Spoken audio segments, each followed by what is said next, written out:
Welcome back to another episode of SoulShift, where we dive deep into the transformative ideas, projects, and people shaping our world. We do this by challenging soul shifters such as yourself to rethink what's possible through the lens of community wisdom and social justice. I'm JyOba X, and today we're going to explore the Heritage Foundation's 2025 project. The Heritage Foundation is a well-known conservative think tank based in Washington, D.C. For decades, they've been influencing policy and thought leadership on a variety of issues, ranging from economic policy to national security. But what exactly is the 2025 project?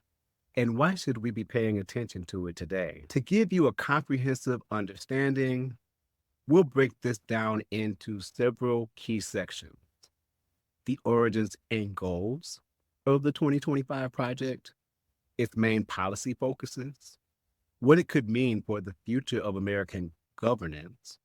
We'll also examine exactly what makes Project 2025 counterintuitive to dismantling anti-Blackness, which is of particular interest to the SoulShift audience and this project within itself. Then, in closing, we'll highlight several organizations and think tanks promoting counter projects and progressive alternative policy agendas to address systemic racism and promote equality.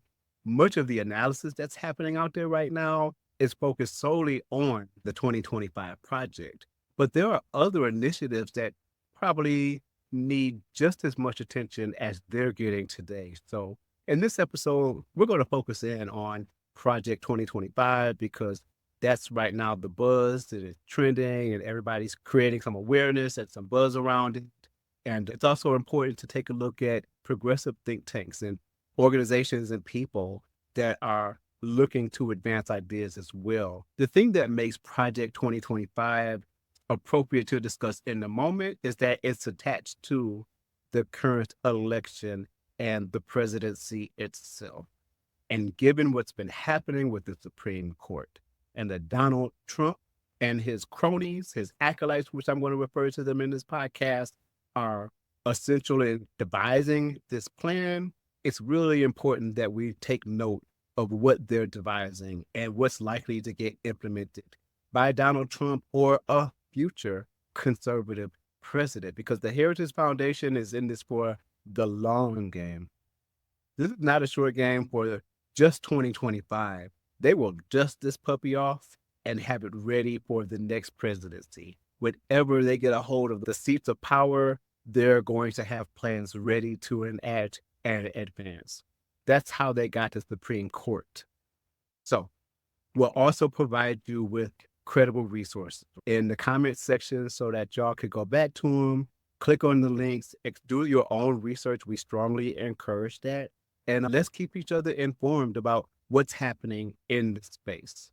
So you can dive deeper into this topic on your own, and I will continue to do so. I do not know all things Project 25 or the other policy agendas that will be mentioned later on in this podcast, but we are sure going to find out today, ain't we? So without any further ado, let's get to it, y'all.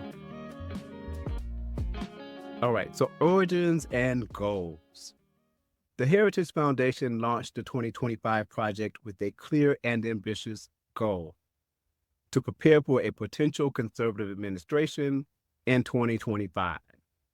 This initiative is designed to provide a detailed policy playbook for the next administration, focusing on rolling back what they see as overreach by the current government and implementing conservative principles across all federal agencies. That is called the administrative stage. According to Heritage's president, Kevin Roberts, the 2025 project is not just about policy recommendations, but also about the structural changes needed to implement these policies effectively. And when you think about it from that aspect, that is the only thing that kept Donald Trump from doing what he wanted to do to begin with in his first term. Those were the guardrails that were in place to keep him in line with the Constitution and the expectations of the citizenry. Man, that is not an easy word to say. So the project in itself aims to be ready from day one should a conservative administration take office in January 2025. Now, keep in mind, when similar policy recommendations were made to President Reagan at the beginning of his administration, they successfully implemented 60% of the recommendations presented. So when you hear someone say, these are only recommendations, take it with a grain of salt. Look, we're well aware of the challenges that Donald Trump and his administration have with the truth. That includes his acolytes and his Supreme Court judges. Like the late Maya Angelou told us, when they show you who they are, believe them.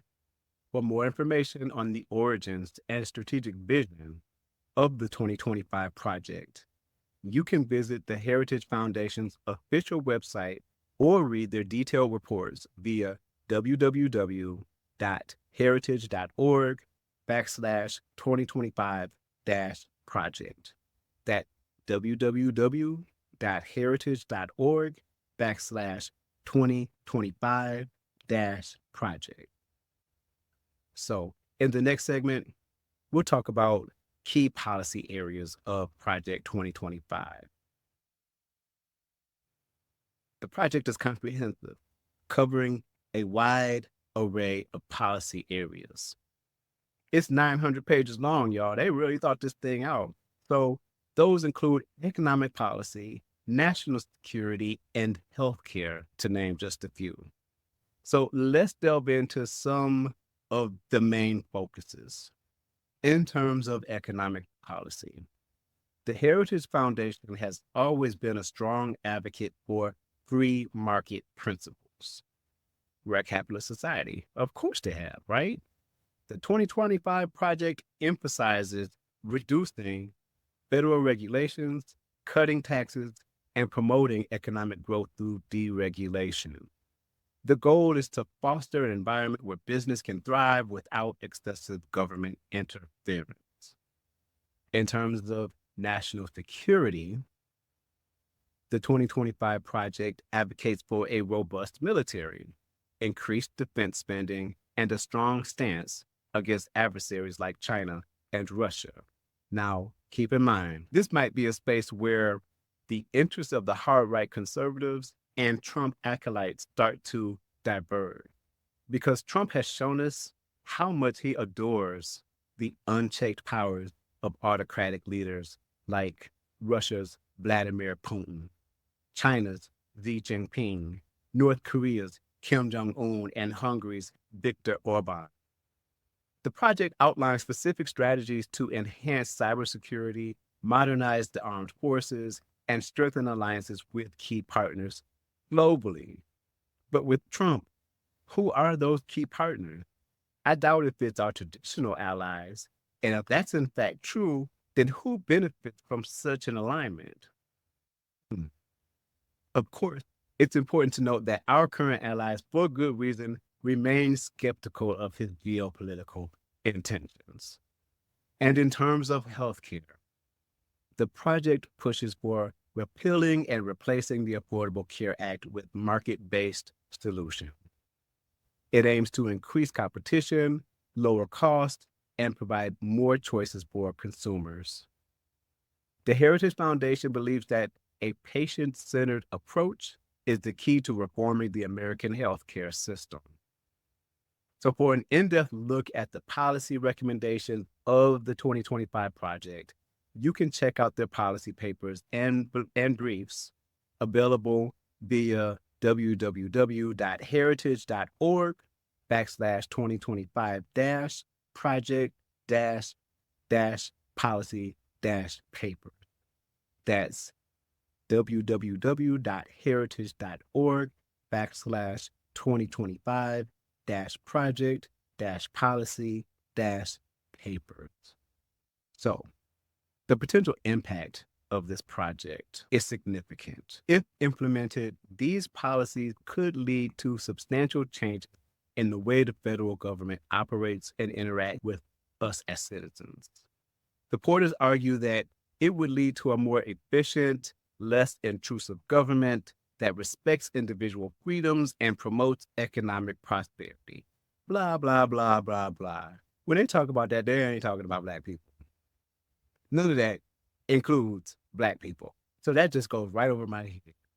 However, critics caution that some of these policies might roll back important regulations and protection, particularly in areas like environmental regulation and healthcare coverage. It's crucial to understand both sides of the argument to fully grasp the potential ramifications of this initiative. To explore critiques and different perspectives on the 2025 project, I recommend reading analysis from various think tanks and policy experts, such as the Brookings Institute and the Center for American Progress. Now, for counterintuitive aspects of the 2025 project in dismantling anti-Blackness, SoulShift believes strongly that the 2025 project is counterintuitive to dismantling anti-Blackness.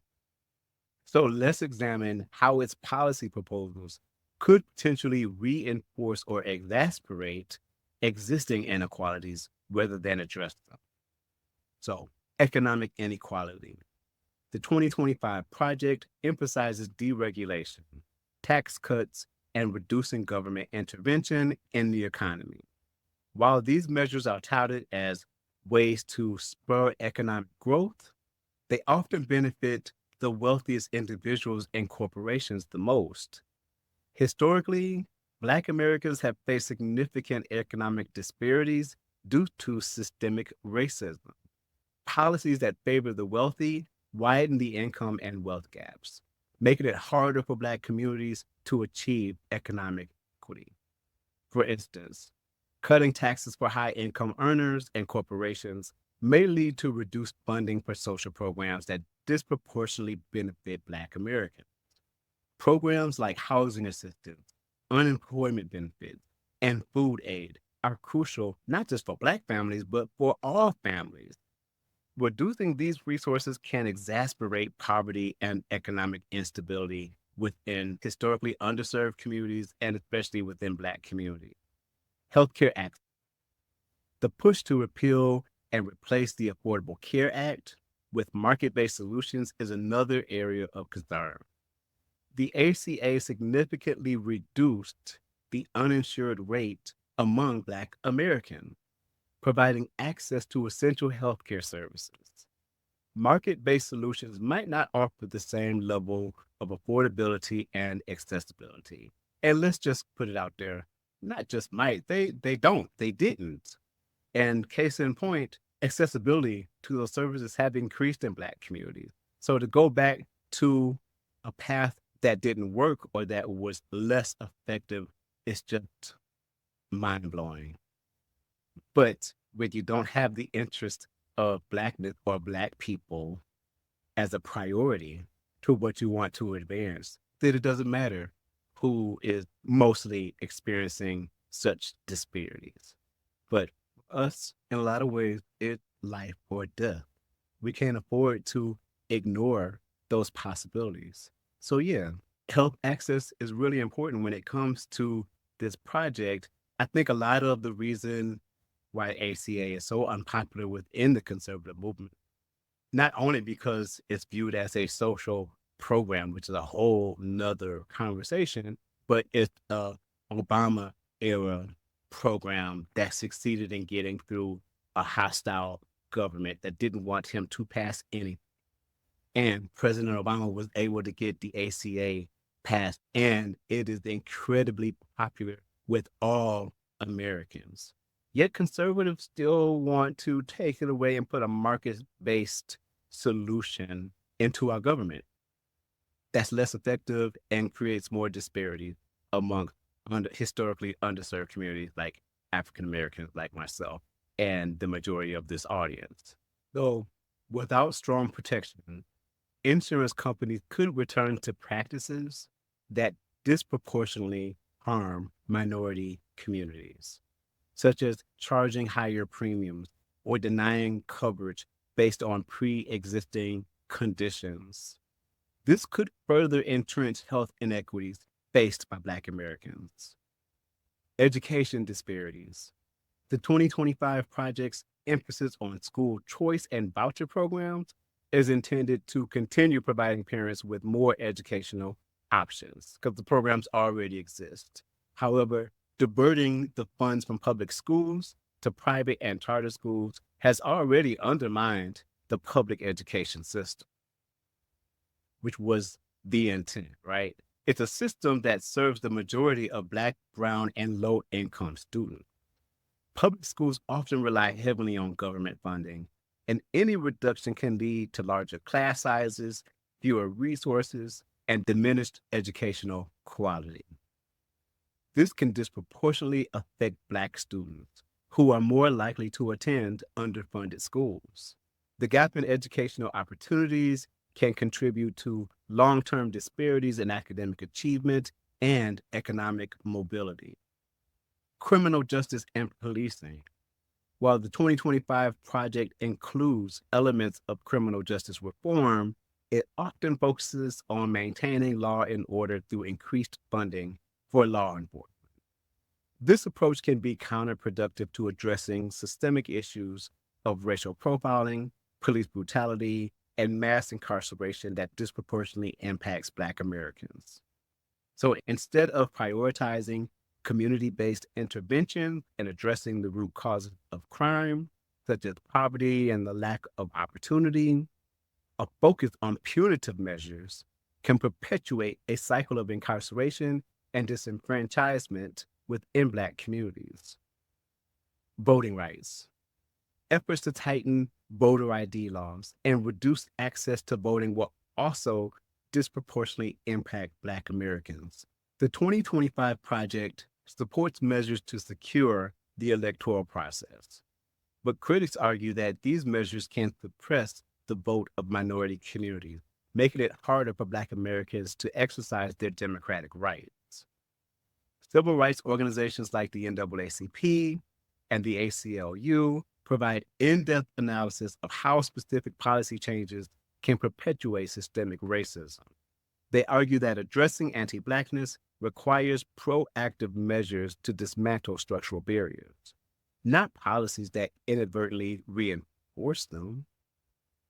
For a balanced understanding, it's crucial to consider these perspectives alongside the Heritage Foundation's proposals.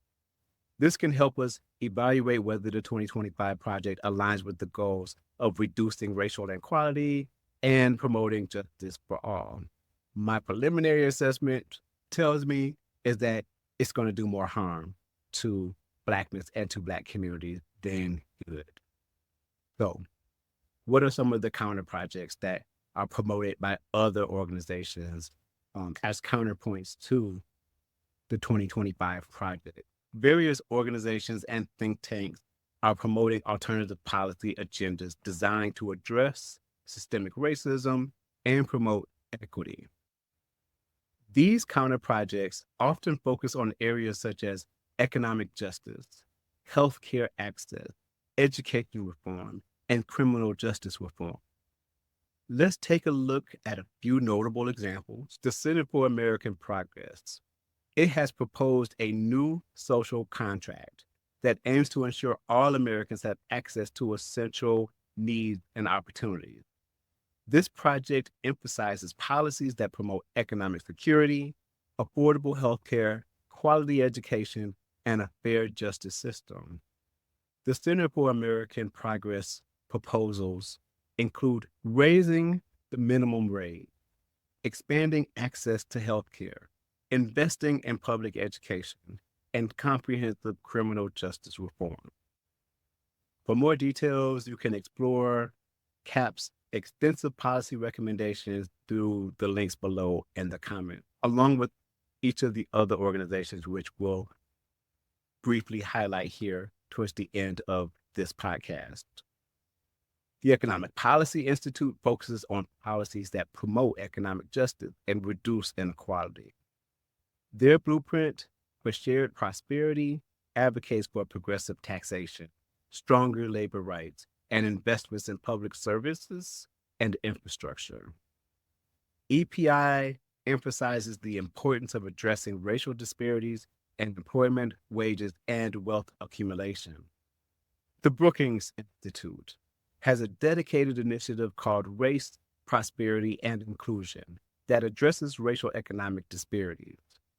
Their research and policy recommendations focus on closing the racial wealth gap, improving educational outcomes for minority students, and promoting equitable housing policies.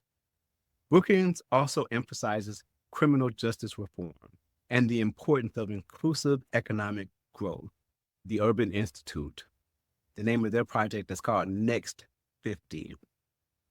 Their initiative aims to shape policies that will build a more equitable future over the next 50 years. Their research covers a wide range of issues, including health equity, affordable housing, education, and criminal justice. The Urban Institute provides data-driven policy recommendations to reduce racial and economic disparities and promote inclusive growth. And then movements for Black Lives. They have created a comprehensive policy platform called the Vision for Black Lives. This platform outlines policy demands across 6 categories: in the war on Black people, reparations, invest, divest, economic justice, community control, and political power.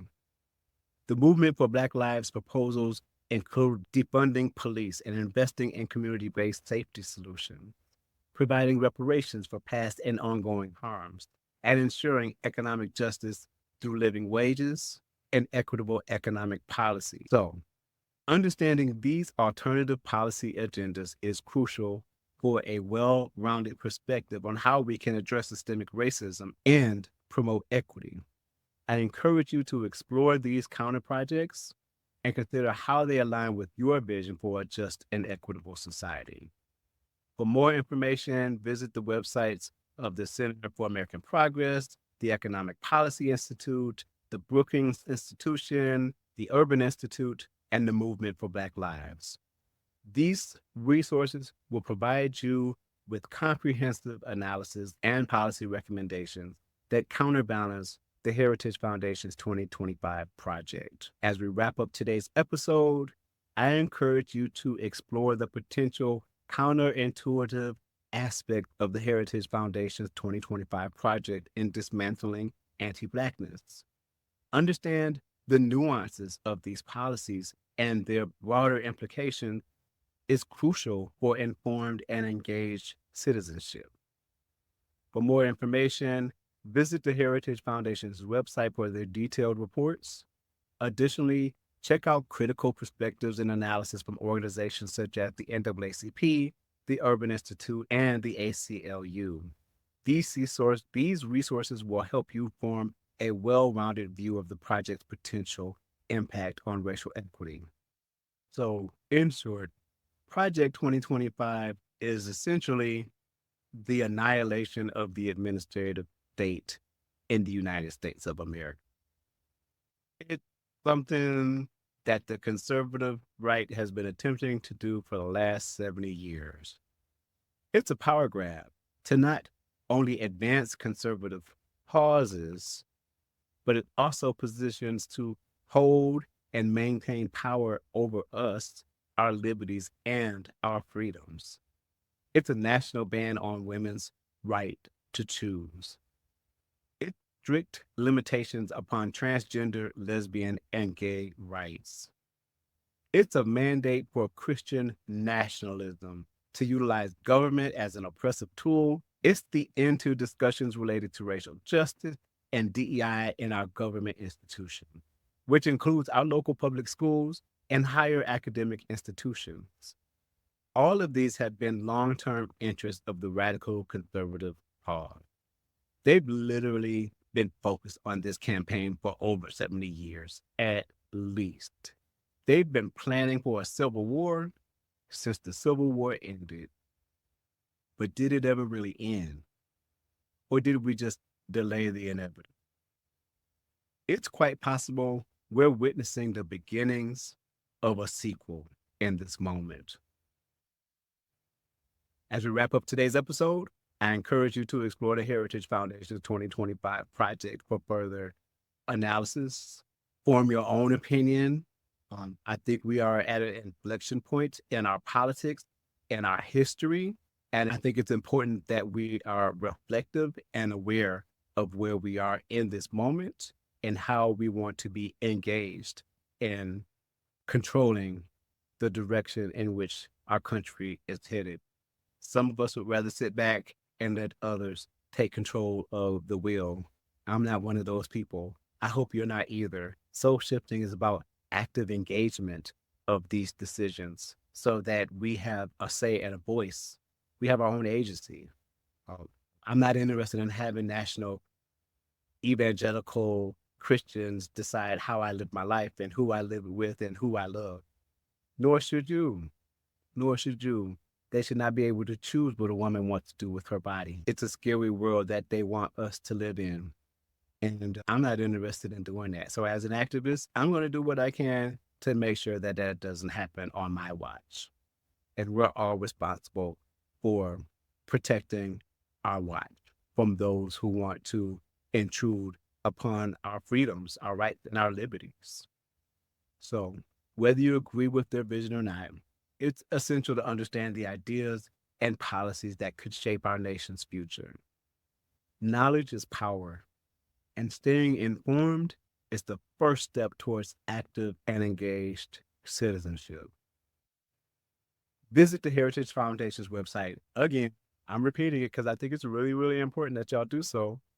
And don't forget to check out analysis from other think tanks to get a well-rounded yet critical view of its potential ramifications. And from SoulShift's perspective, just in case you might be a little bit confused, we'll continue to gather and share critical knowledge as it relates to our mission to cultivate unapologetic Blackness in the United States and beyond. Because the people behind the 2025 project have no interest in cultivating Blackness. None at all. No skin in the game of cultivating radical possibilities that advance our communities. We are simply assets. We are pawns on a chess table. I'm not interested in being anybody's pawn. SoulShift has no interest in being anybody's pawn either in this geopolitical game. Hence, our goal here at SoulShift is to cultivate Blackness in the United States. We feel that Blackness will be seriously hindered within the implementation of any aspects of this project. Thank you for tuning in to SoulShift, y'all. If you enjoyed this episode, please subscribe, leave a review, and share it with your friends. And if you have counterpoints and you disagree with my take or SoulShift stance on this subject matter, please don't unlike or dislike the video. Drop a comment and let's talk about it because I will engage those comments. I tend to be fearless when it comes to engaging contrary views to my own. I might learn something, so teach me. And we can also make a space where we can agree to disagree and keep the conversation going in other directions, right? We can be respectful in how we engage each other in this soul shifting space. So until next time, stay curious and keep exploring the ideas that shape our world. I'm JyOba X, and this is Soul Shift. Until next time, remember, together we can shift the soul of our society, stay inspired, stay connected, and keep transforming those radical possibilities into promise. And let's keep steadily soul shifting society together. Peace and blessings.